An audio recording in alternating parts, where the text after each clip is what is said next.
Bonjour, mon nom c'est Regina, je suis intervenante en psychoéducation, fondatrice du Bonheur est à ta portée et conférencière. Aujourd'hui, c'est la première fois que je réalise un épisode de podcast. C'est un sujet qui me tient à cœur, que je voulais partager avec vous. Ça s'appelle Pourquoi ralentir le rythme pendant les vacances d'été?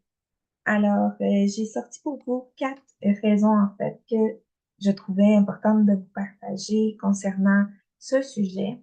La première, c'est en fait euh, que ça serait pour mieux apprécier notre vie de famille. Comme vous voyez, j'ai pris quelques petites notes ici pour ne rien oublier et vous partager tout ça. Donc, pour mieux apprécier notre vie de famille, qu'est-ce que je veux dire par là? C'est qu'en fait, pour moi, c'est de prendre le temps. Le mot-clé là-dedans, je crois que c'est le mot temps. Donc, de prendre le temps de rétablir le lien avec notre enfant ou de le maintenir parce que parfois, pendant les, pas pendant les vacances, mais je veux dire, pendant l'année scolaire de notre enfant, on a été présent avec eux, puis on a rétabli le lien toujours avec notre enfant. Donc, il s'agit de le maintenir. Mais si ça a été pas nécessairement le cas pour X raisons, par exemple, parce que on a été occupé avec toutes les activités qu'on avait de famille, on a été occupé avec notre travail comme parents, comme maman, par exemple, eh bien, ça se peut qu'on ait délaissé un peu le lien avec notre enfant sans bien le vouloir nécessairement par X raisons en particulier. Donc, de rétablir ce lien aussi, c'est important parce que je considère en fait que c'est la base, c'est vraiment la base, toute intervention qu'on veut faire par la suite avec notre enfant. Si on a ce lien-là de confiance avec lui ou avec elle, tout est plus facile par la suite, sans nécessairement dire que c'est toujours facile d'intervenir auprès de nos enfants, mais ça facilite cette intervention. Puis par la suite, eh bien, c'est en établissant ce lien de confiance avec notre enfant qu'on favorise le sentiment de sécurité auprès de lui. Faut pas oublier, et j'aime bien dire ça à tous les parents que j'accompagne, en fait. Je me spécialise dans le soutien à la parentalité et j'accompagne des mamans qui sont débordées, qui ont des enfants entre 0 et 12 ans, qui ont des enfants à besoins particuliers.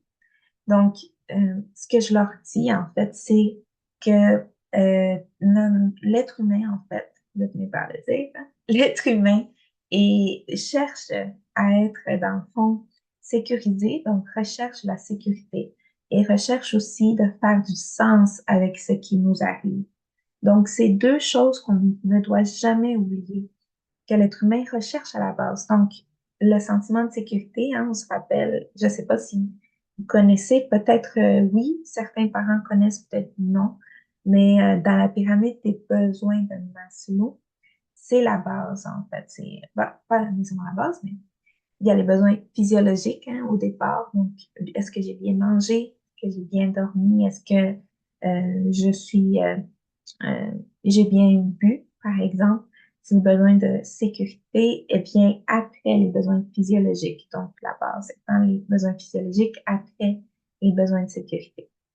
Donc, voilà pour le premier point.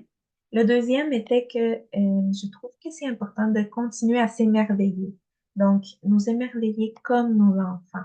En ralentissant le rythme, on peut rester dans cet émerveillement-là nous autoriser, ce fait le mot-clé, donc s'autoriser à être moins dans la performance et davantage dans l'admiration. Donc, d'être moins dans la performance, c'est facile à dire, pas facile à faire. Moi, personnellement, je, je pense que je suis une maman, en fait, qui est peut-être des fois un peu trop dans la performance. Je cherche, même inconsciemment, je dirais, d'être dans la performance, mais euh, ça veut pas dire que c'est impossible de le faire. On peut le faire. D'être moins dans la performance, davantage dans l'admiration, si consciemment, hein, on se dit de ralentir le rythme et on s'autorise en fait à être plus dans l'admiration de ce qui est, de nos activités aussi qu'on fait avec nos enfants, donc de tout ce que l'on fait comme activité, en gros. Puis le troisième point que je voulais vous amener, on se rappelle, c'est toujours pour ralentir le rythme pendant les vacances d'été. Ça serait d'être plus dans l'être et moins dans le faire. Quand je dis être plus dans l'être, moins dans le faire, ce que je veux dire, c'est que, en fait, c'est de rendre nos actions davantage dans la conscience. Tout à l'heure, hein, je parlais du point précédent qui était de nous émerveiller davantage avec, comme nos enfants, en fait. Mais c'est de rendre ça consciemment possible. Puis dans le point qui suit, ben, c'est un peu la continuité. C'est de dire que nos actions peuvent être davantage dans la conscience et moins dans le pilote automatique. Ce fameux pilote automatique que même moi, comme maman, parce que je suis maman d'une petite fille de 1 an, je peux tomber dans ce piège-là, hein, d'être portée à être plus dans le pilote automatique au quotidien. Mais c'est une opportunité, j'aime dire, de changer consciemment, encore une fois, changer consciemment nos lunettes, hein, de voir la vie autrement. Donc, de se dire euh, que c'est une opportunité pour nous de consciemment changer nos comportements et ou nos habitudes qu'on a établies au fil du temps. Et c'est une création de nouveaux, en fait, chemins neuronaux.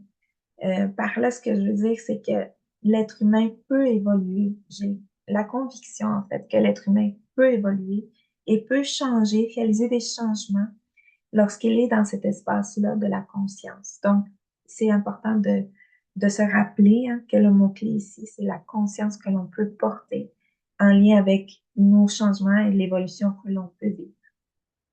Puis le dernier point, ça serait de rendre la parentalité une somme d'actions conscientes. Encore une fois, le mot conscient revient, mais tout ça pour dire que c'est d'être capable, en fait, d'être, de porter nos lunettes, de nous auto-observer nous-mêmes.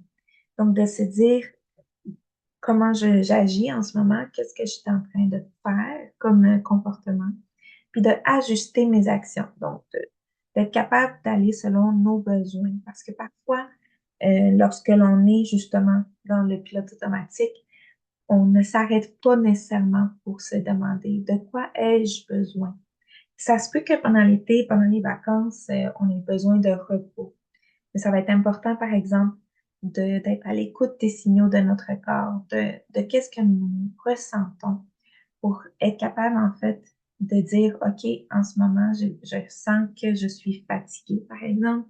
Je ressens que j'ai besoin de reposer. Je vais arrêter mon activité que j'étais en train de faire avec ma famille, par exemple, pour prendre un moment de répit, prendre un moment d'arrêt et d'être capable de me recentrer plus sur mes besoins comme maman, d'être capable de répondre à ce besoin de repos, par exemple, en faisant rien, juste être capable de reposer. Ce qui n'est pas toujours évident à faire non plus parce que si vous êtes comme moi, j'aime beaucoup être dans l'action puis de faire mille et une choses parfois, que ce soit pour ma famille, mais rarement pour moi. Donc, ben, rarement, je peux pas dire rarement, mais on peut dire que c'est moins de fois, c'est moins souvent de penser plus à moi. Donc, de faire quelque chose qui me fait plaisir et me fait du bien personnellement. Ça, c'est un défi que j'ai. Et je pense que je ne suis pas la seule. Il y a sûrement d'autres mamans comme moi qui vivent ce défi-là. Donc, c'est d'être capable au quotidien de rendre nos actions davantage dans la conscience. Puis, rendre la parentalité une somme d'actions conscientes, c'est pour moi de sortir de ce pilote automatique et de revenir à soi, revenir à nos besoins, à se reconnecter à nos sensations physiques. Nos sensations physiques qui nous donnent un message, hein, qui nous disent en fait qu'est-ce qui se passe pour nous et qu'est-ce qu'on veut par la suite modifier ou pas. Donc voilà, c'était tout pour cet épisode. N'oubliez pas de vous abonner à cette chaîne YouTube pour d'autres contenus comme celui-ci. Écrivez-moi dans les commentaires qu'est-ce que vous en avez pensé. Quelle est votre raison à vous que vous trouvez que vous devez porter plus attention, comme par exemple, soit mieux apprécier notre vie de famille, nous émerveiller comme nos enfants, vivre plus dans l'être et moins dans le faire et rendre la parentalité une somme d'actions conscientes. Quelle est votre raison à vous pour laquelle vous choisissez maintenant de ralentir le rythme pendant les vacances d'été. Donc voilà, à la prochaine!